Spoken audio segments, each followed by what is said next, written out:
في شان حبيبي إن الله وملائكته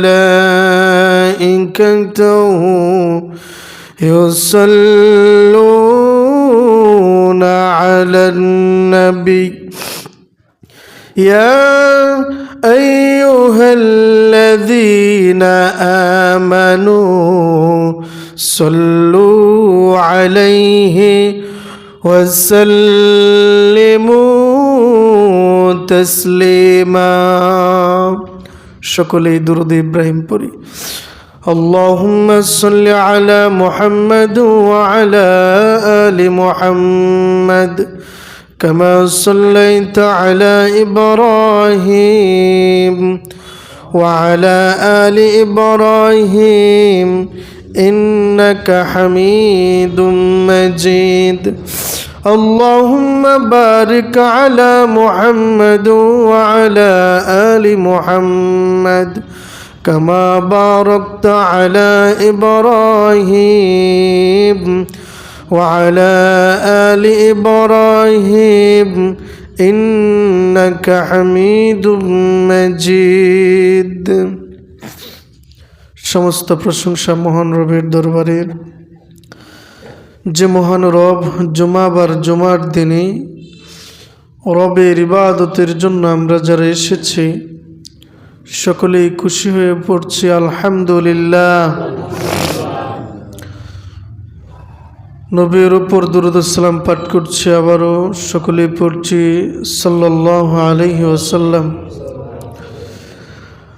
আজকে জুমায় ঈমান ভঙ্গের 7 নম্বর কারণ হচ্ছে সিহর, মানে হচ্ছে জাদু। জাদুর ব্যাপারে অনেক ভয়ঙ্কর কিছু কথা আল্লাহ তাআলা কোরআনে দিয়েছেন, রাসূলুল্লাহর হাদিসে এসেছে। ঈমান ভঙ্গের 7 নম্বর কারণ কি? জাদু করা, জাদুটোনা করা। 7 নম্বর কারণ জাদুটোনা করা। সিহর হলো শয়তানের সাহায্যে এমন কাজ করা যার দ্বারা মানুষের ক্ষতি হয়।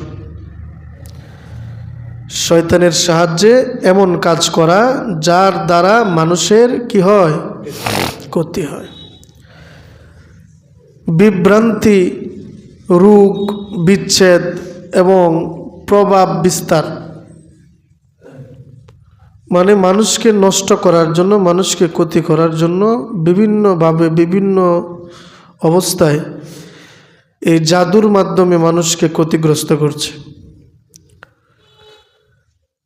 জাদুটা এমন একটা বিষয়, আল্লাহ তাআলা কোরআনুল কারিমে হারুত এবং মারুত নামের 2 জন ফেরেশতার কথা উল্লেখ করেছেন। জাদুটা যেখান থেকে মূলত এসেছে এই ব্যাপারে আল্লাহ তাআলা কোরআনুল কারিমের চমৎকার একটি আয়াতের অংশ তেলাওয়াত করছি। আল্লাহ তাআলা বলেছেন, وَأَتَّبَعُوا مَا تَتْلُو الشَّيَاطِينُ عَلَى مُلْكِ سُلَيْمَانَ وَمَا كَفَرَ سُلَيْمَانُ ولكن الشياطين كفروا يعلمون الناس السحر وما أنزل على الملكين ببابل هاروت وماروت। আল্লাহ তাআলা এই আয়াত অংশে বলেছেন, তারা ওই শাস্ত্রের অনুসরণ করল যা সুলাইমান আলাইহিস সালামের রাজত্বকালে শয়তানরা আবৃত্তি করত। সুলাইমান আলাইহিস সালামের রাজত্বকালে শয়তানরা কি করত? আবৃত্তি করত, যে আবৃত্তিগুলো জাদুর মাধ্যমে মানুষকে ক্ষতির দিকে নিয়ে যেত। এখানে বলা হয়েছে তারা ওই শাস্ত্রের অনুসরণ করলো যা সুলাইমানের রাজত্বকালে শয়তানের আবৃত্তি করত। সুলাইমান আলাইহিস সালাম কুফরি করেননি, শয়তানরাই কুফরি করেছিল। আল্লাহর পক্ষ থেকে সুলাইমান আলাইহিস সালামের কাছে যা এসেছে আল্লাহ তাআলার নবী সুলাইমান আলাইহিস সালাম তাই করেছে। কিন্তু তারা করেছিল এমনটা, কাফারু ইয়াআল্লিমুন নাসা সিহরা, মানুষকে ক্ষতি করার জন্য, মানুষকে ক্ষতি করার জন্য তারা এই কাজগুলি করত। এবং কাদের কাছ থেকে এসেছে? বিবাবিল হারুত ওয়া মারুত, হারুত এবং মারুত থেকে দুইজন ফেরেশতা বাবেল শহরের একটা পাহাড়ে এই দুইজন ফেরেশতা বাঁধা অবস্থায় এখনো আছে। তাদের কাছ থেকে শয়তানরা কী করত? জাদু শিখত, শিখে শিখে মানুষকে ক্ষতি করত, বিচ্ছেদ ঘটাইত। এই আয়াতের শেষাংশে জানিয়েছেন যে পরিবারের ভিতরে ঝগড়া লাগাইত। নাউজুবিল্লাহ বলবেন না?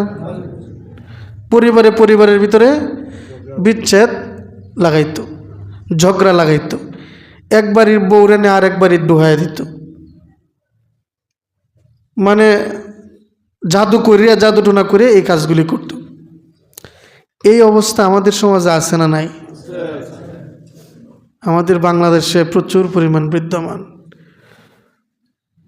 সমানে খালি শুনি যে ডিভোর্স হচ্ছে, কারণ কি? এইগুলির কারণ। জাদুকরের কাছে যায়, বাবার কাছে যায়, গিয়ে এই জাদু শিখে তাবিজ কবজ আইনে আপনার কুফরি কালাম করে। কবিরাজের কাছে যাওয়ার পরে কয়, আমি তো এমন একটা মেয়েরে পছন্দ করি, এখন আমার এই মেয়েটার দরকার, আপনি আইনে দিবেন। কই মেয়ের চুল নিয়ে আসবা, এই মেয়ের কাপড় নিয়ে আসবা, আমি এটা ব্যবস্থাপনা করে দিতেছি। পরবর্তীতে এই কাজগুলি করা হয়। আমরা অনেক দেখেছি এই সমস্যাগুলি সমাজে প্রচুর পরিমাণ বিদ্যমান। তাহলে এই কাজগুলো যারা করে এদের ব্যাপারে আল্লাহ তাআলা কোরআনে কি বলেছেন? এই ভাই কথা বলেন কেন?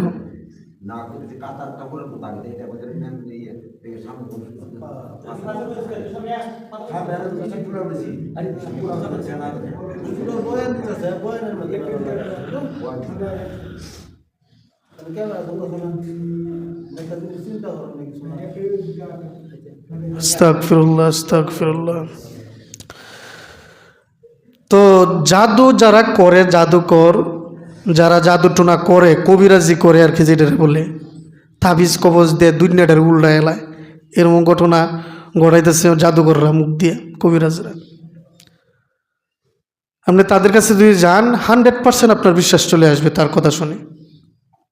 অথচ এই প্রকারের ব্যক্তিদের সম্পর্কে কোরআন স্পষ্ট বক্তব্য হচ্ছে, আল্লাহ নবী সাল্লাল্লাহু আলাইহি ওয়াসাল্লাম বলেছেন, আশ-শিরকু বিল্লাহি ওয়া সিহরু, ধ্বংসের মাধ্যমে 7টা কাজ এমন আছে ধ্বংস। কয়টা কাজ? 7টা কাজ আছে এমন ধ্বংস। তার ভিতরে 2টা কাজ আল্লাহ নবী সাল্লাল্লাহু আলাইহি ওয়াসাল্লাম বলেছেন, তার ভিতরে 2টা কাজ খুব গুরুত্বপূর্ণ। একটা হলো শিরিক আর একটা হলো জাদু। একটা হলো শিরিক আর একটা হলো জাদু। আল্লাহ নবী সাল্লাল্লাহু আলাইহি ওয়াসাল্লাম বলেছেন, কোনো মানুষ যদি জাদুকর হয়, কোনো মানুষ যদি জাদু করে, কুফরি করে, একজনের বউ আরেকজনের কাছে নিয়ে দেয়, বিভিন্ন প্রকার সমাজের ভিতরে ফিতনা ফাসাদ করে, আল্লাহ নবী সাল্লাল্লাহু আলাইহি ওয়াসাল্লাম বলেছেন তার ঈমান আর থাকে না, সে কুফরি করলো। সে কি করলো? কুফরি করলো। কাফারু ইয়াআল্লিমুন নাস, আল্লাহ তাআলা বলেছেন যে সে অবশ্যই কি করলো? কুফরি করলো।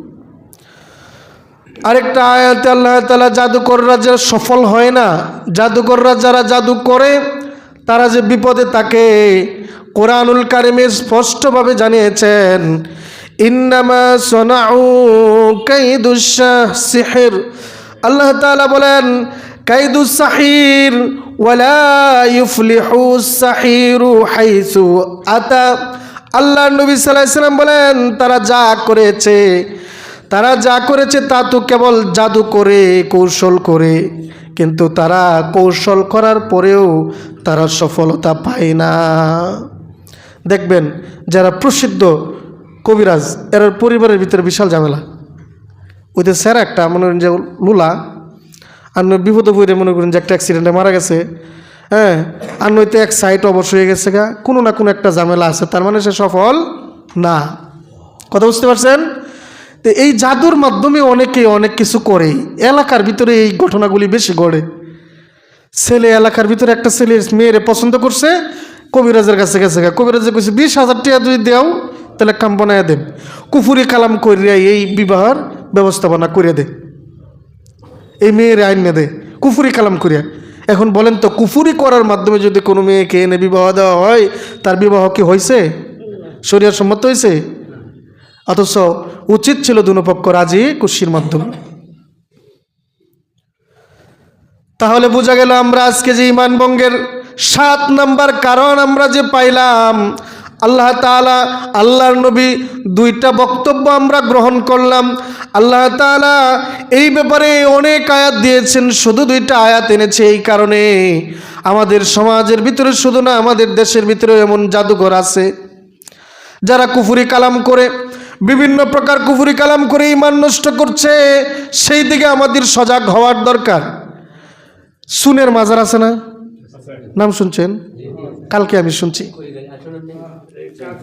হ্যাঁ, কালকে মাহফিলে গেছিলাম সাইফুল ভাইয়ের সাথে, পরে সাইফুল ভাই বক্তব্য এটা আনছে আর কি, সুনের মাজার। আমি চিন্তা করি সুনের মাজার কীভাবে হয়? ওইখানে দুধ ডালে বাবা দুধ খায়, এরকম ঘটনা শুনছি। যদি আপনি মান্নত করেন বাবার জন্য, এই মান্নত কবুল আছে না নাই? এই যে চিন্তাগুলো অনর্থক। হ্যাঁ, বদনা সার মাজার, কত সার মাজার যে হইতাছে। অথচ আমাদের বাংলাদেশে 360 জন আউলিয়া কেরাম এসেছিলেন এবং দ্বীনের প্রচার করেছেন। এক হাতে ছিল তলোয়ার আর এক হাতে ছিল কোরআন। আর আমরা কিছু ফির আছে 48,000 ফির বাংলাদেশও, এর কাছে গেলে মনে হয় যে সব কিছু আসান, কোনো কিছু লাগতো না, ছায়া তুমি ঘুমাও, কোনো সমস্যা নাই। কথা বুঝছেন? বাইজিদ বুস্তামি রহমতুল্লাহ আলাইহির মাজারে গেছি, সফরে গেছিলাম, পরে ঘুরিয়ে গিয়ে, অথচ বাইজিদ বুস্তামি রহমতুল্লাহ আলাইহির মাজার বাংলাদেশে নাই, ইরাকে। চট্টগ্রামে আঙ্গুল কেটে রক্ত ফুটছে, এটা আপনার মাজার হয়ে গেছে গা। কন্যা সুবহানাল্লাহ, নাউজুবিল্লাহ। রক্ত কেটে আঙ্গুলতে রক্ত কেটে, এই আঙ্গুল কেটে রক্ত পড়লে কি মাজার হয়? পরে এখানে দেখলাম যে একটা পাশে একটা গাছ আছে, এই গাছের মধ্যে আপনার সুতা যদি বানিয়ে দিতে পারেন একটা উদ্দেশ্য নিয়ে। যদি বলেন যে আমার তো সন্তান নাই, আমার একটা সন্তান লাগবে, একটু সুতা দিয়ে বানিয়ে দিবেন এই গাছের মধ্যে, বাস কাজ হয়ে যাবে। নাউজুবিল্লাহ বলবেন না? এইগুলি হলো অনর্থক। সব কিছু দেওয়ার মালিক কে? মালিক ছাড়া অন্য কারো কাছে চাওয়ার সুযোগ নাই। এই বিষয়গুলো আমাদেরকে খেয়ালে রাখতে হবে। যারা জাদু করবে, যারা কুফরি করবে, কুফরি কালাম করবে, জাদুর সাথে যাদের সম্পর্ক আছে, কবিরাজি যারা করে, এরাই মূলত বেশি অংশ এই কাজগুলি করে। তা আমরা এগুলি থেকে যেন আমরা ফিরতে পারি, আমরা আমাদের পরিবারকে, আমরা আমাদের সমাজকে এই কুফরি কালাম থেকে যেন ফিরাতে পারি। আল্লাহ তাআলা আমাদেরকে তৌফিক দান করুন।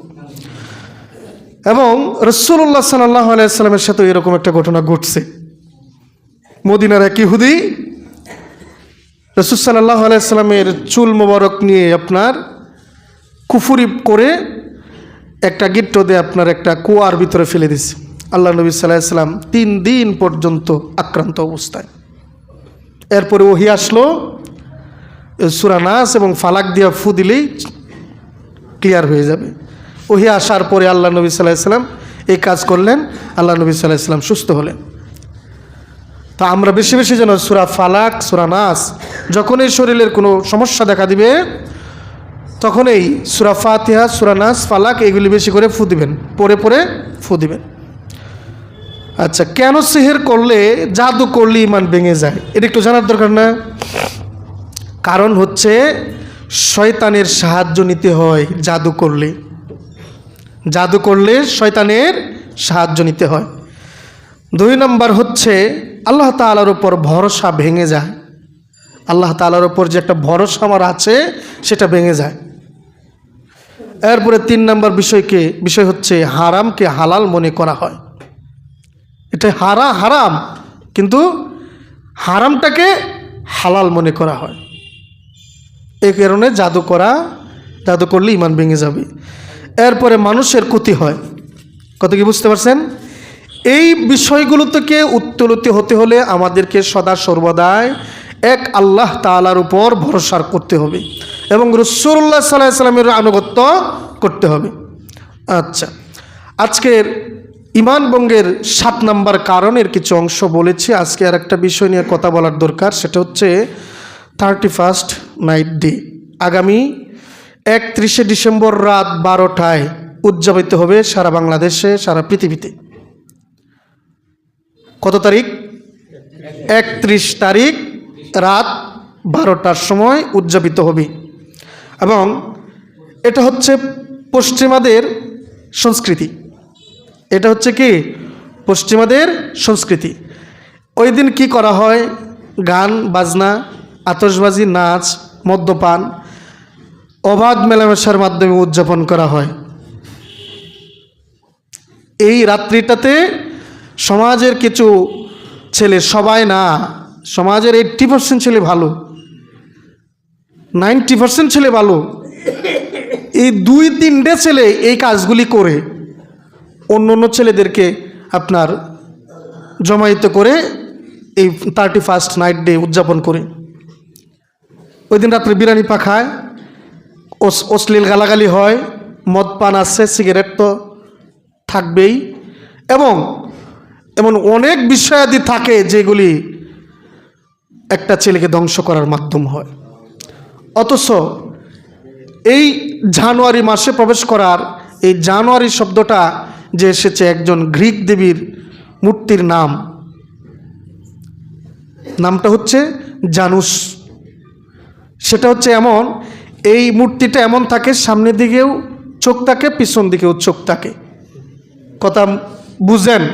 সামনের দিকেও চোখ থাকে, পিছন দিকেও কি থাকে? চোখ থাকে।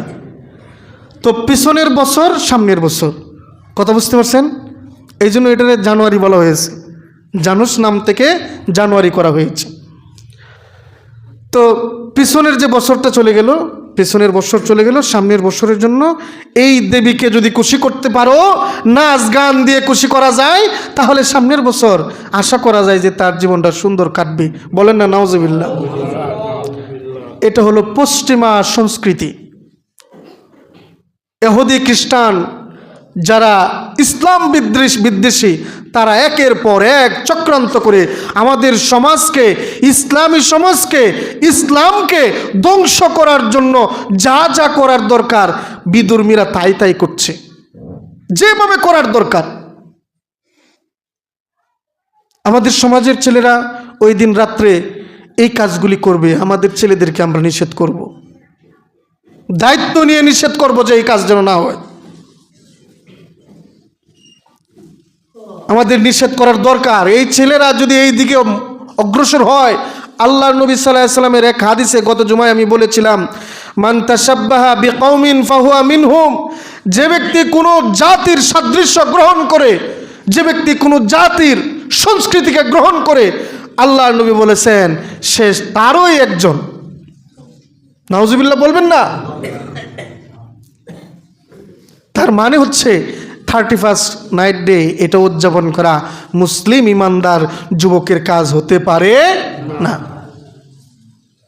এই জন্য আমাদেরকে এই দিকে খেয়াল রাখতে হবে। আমাদের সমাজের ছেলেদেরকে অবশ্যই দিন শিক্ষা, দিন বুঝা, এটা ওতপ্রোতভাবে জড়িত রাখতে হবে তাদেরকে। এবং অন্য ইসলামিক কোনো কাজ, ইহুদি খ্রিস্টানদের কোনো কাজ যেন না করতে পারে। আমরা যারা গার্জিয়ান আছি, আমাদেরকে সজাগ থাকার দরকার আছে না? কেমনভাবে সজাগ থাকবেন? ওই দিন রাত্রে আপনার এই সবাই একসাথে মিলে গাঞ্জার আসরও হয়। আপনার ছেলে গাঞ্জার আসরও যাবে, আপনি বাবা হিসেবে কেমন ফিল করেন? আপনি একটু চিন্তা করে দেখুন। ওই দিন রাত্রে এবা খাওয়া হয়, আপনার সন্তান এবা খাবে, আপনি বাবা হিসেবে কেমন ফিল করেন? একটু চিন্তা করুন। ওই দিন রাত্রে 31st নাইট ডে, ওই দিন রাত্রে যুবক প্রেমিকাকে নিয়ে কক্সবাজার যাবে ঘোরার জন্য, একটা মেয়ে ধর্ষিত হবে, আপনার ছেলের ইজ্জত নষ্ট হবে, আপনি কেমন ফিল করেন আপনার সন্তানকে নিয়ে? একটু চিন্তা করুন। সমাজ ধ্বংসের কারণের ভিতরে এই কয়েকটা কারণই যথেষ্ট। সমাজ ধ্বংসের কারণের ভিতরে এই কয়েকটা কারণই যথেষ্ট। আমরা একটা সময় দেখেছি মুরব্বীদের সামনে দাঁড়াইলে আমাদের শরীর কাঁপছে, আর এখন মুরব্বীরা ধাক্কা মেরে জায়গা আছে না নাই? কারণ কি? মুরব্বীরা এখন দায়িত্ব পালন করে না, দায়িত্ব পালন করাতে সজাগ না। যেইভাবে সময় দেওয়ার দরকার ছিল সন্তানকে, যেইভাবে শিক্ষা দেওয়ার দরকার ছিল সন্তানকে, মুরব্বীরা সেই কাজ করতে পারতেছে না, করে না। কোনো খেরার কাজ হেরা, আমরার কাজ আমরা করি, একটু ভালো থাকলেই হলো। না না, সন্তানদেরকে লাগামহীন ছেড়ে দিয়ে ভালো থাকা যায় না। ভাইরা আমার, কষ্ট হলে ওই কথাগুলি বলতে হচ্ছে। আমাদের সমাজটা এমন দিকে অগ্রসর হচ্ছে যেন আমরা মুসলমানই না। আমাদের কালচার এমন হয়ে গেছে, আচার ব্যবহার দেখলে মনে হয় যে আমরা মুসলমানই না। গালিগালাতে ফার্স্ট, খারাপ ব্যবহারে ফার্স্ট, নেতাগিরিতে ফার্স্ট, একেবারে খারাপ চরিত্রের দিক দিয়েও ফার্স্ট। এই ধরনের চরিত্র রাসূলুল্লাহর ছিল, এই ধরনের আদর্শ রাসূলুল্লাহর ছিল। আমরা নবীর উম্মত দাবি করি, নবীর উম্মতের এক আনা পরিমাণও আমরা গ্রহণ করতে রাজি না।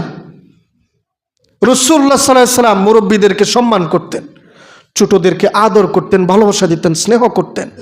কোথায় গেল এগুলি? হারিয়ে গেছে। আজ হারিয়ে যাওয়ার কারণেই সন্তানরা আমাদের কথা শুনছে না, দিন শিখছে না, ভালো দিকে অগ্রসর হচ্ছে না। হ্যাঁ, কিছু সংখ্যক ছেলে আছে শুনে, কিন্তু অধিকাংশ ছেলেরাই শুনে না। কেন শুনে না? একটু চিন্তা করে দেখুন। আপনার সন্তানকে আপনি নামাজের কথা বললে আপনার সন্তান নামাজে আসে না। কেন আসে না? আপনি নিজেই তো আসেন না। ঠান্ডার দিন, এত ঠান্ডার দিন আমরা মসজিদে যাব? ঠান্ডা লাগার আগে 2 কাতার মানুষ এসেছেন, অনেক কাতার হয়ে গেছে। কোন সুবহানাল্লাহ। ঠান্ডা হওয়ার কারণে কি নামাজ উঠতে উঠছে? তাইলে ঠান্ডা আসাতে কি নামাজ বদ্ধ করা যাবে? ঠান্ডার দিন ওযু করলে ডবল সওয়াব, জানেন এটা? আল্লাহ নবী সাল্লাল্লাহু আলাইহি সাল্লাম বলেছেন, কষ্ট করে ইসলাম পালন করো, তোমাদের জন্য সিরাতাল মুস্তাকিমের পথ প্রসারিত করা হবে। সুবহানাল্লাহ। এই জন্য এই দিকে আমাদের অগ্রসর হওয়ার দরকার। তো আজকে 27 তারিখ, 26 তারিখ, আগামী 31শে ডিসেম্বরের রাতের কথা মনে থাকবে সবার।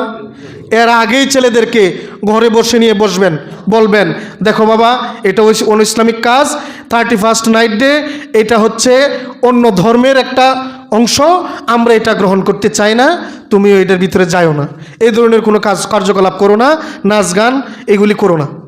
টোটালি এলাকায় নিষিদ্ধ করে দিবেন। কোনো বিধর্মীর সংস্কৃতি আমাদের সমাজে থাকতে পারে না।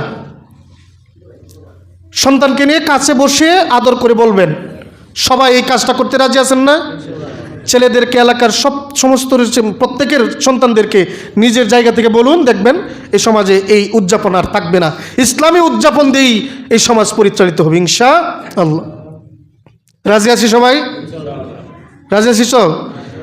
এরপরে আমরা আজকে ঈমান ভঙ্গের 7 নম্বর কারণের ব্যাপারে যে শিক্ষাগুলো উপস্থাপন করতে চাই, সেটা হচ্ছে 1 নম্বরে শিক্ষা হচ্ছে, কোনো মানুষ যদি কুফরির সাথে লিপ্ত হয়ে যায়, জাদু টুনার সাথে লিপ্ত হয়ে যায়, তার ঈমান শেষ, তার ঈমান শেষ নাই। কথা বোঝা গেছে? পরিবারের ভিতরে সন্তানের এই যে চিত্রগুলি থাকে, যে ছেলে আরেক জায়গায় ভালোবাসা, প্রেম ভালোবাসা আছে, এই মেয়েকে আনার জন্য জাদুটোনা করার জন্য আরেকজন কবিরাজের কাছে গেছেন, আপনি গেলেন, আপনার ঈমান শেষ, আপনি করলেন, আপনার ঈমান শেষ, আপনার সন্তানের জন্য করলেন, আপনার সন্তানের ঈমানও শেষ। আর এই অবস্থায় যদি, ঈমান হারা অবস্থায় যদি একটা মুসলিম মেয়েকে এনে বিবাহ করান, বিবাহ বৈধ হবে না। কথা বোঝা গেছে? এই জন্য আমরা সিহর, জাদুর সম্পর্কে আমরা সবাই সজাগ থাকি। জাদু টুনায় যেন আমাদের মুখ হাত কোনো কিছুই যেন ব্যবহার না হয়। আল্লাহ তাআলা আমাদেরকে সকলকে এই কথাগুলির উপর আমল করার তৌফিক দান করুন। ওয়া আখির দাওয়ানা আলহামদুলিল্লাহি রাব্বিল আলামিন। যারা সুন্নত পড়ি নাই, 4 রাকাত সুন্নত পড়িনি।